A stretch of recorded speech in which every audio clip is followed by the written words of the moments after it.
నమస్కారం వివర్స్. పంచాంగం డిసెంబర్ 30, 2024.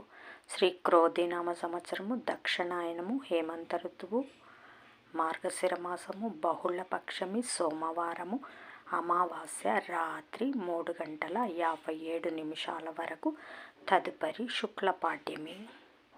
మూలా నక్షత్రం రాత్రి 11:56 వరకు, తదుపరి పూర్వాషాఢ నక్షత్రము. వర్జము ఉదయము 7:33 నుండి 9 గంటల వరకు, 9:11 వరకు,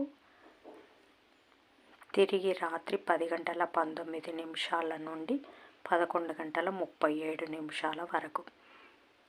దుర్ముహూర్తం మధ్యాహ్నము 12:40 నుండి 1:24 వరకు, తిరిగి మధ్యాహ్నం 2:53 నుండి 3:37 వరకు. రాహుకాలం ఉదయం 7 గంటల నుంచి 9 గంటల వరకు, యమగండం ఉదయం 10 గంటల నుంచి 12 గంటల వరకు, గుళికా కాలం మధ్యాహ్నం 1:30 నుండి 3 గంటల వరకు. ఈనాటి పగటి శుభహోరాలు: ఉదయం 6 గంటల నుంచి 7 గంటల వరకు చంద్రహోర శుభం, ఉదయం 8 గంటల నుంచి 9 గంటల వరకు గురుహోర సౌఖ్యం, ఉదయం 11 గంటల నుంచి 12 గంటల వరకు శుక్రహోర, బుధహోర, చంద్రహోర, లాభం, సుఖం, లాభం. మధ్యాహ్నం 3 గంటల నుంచి 4 గంటల వరకు గురుహోర, శాంతి. జై సాయిరామ్.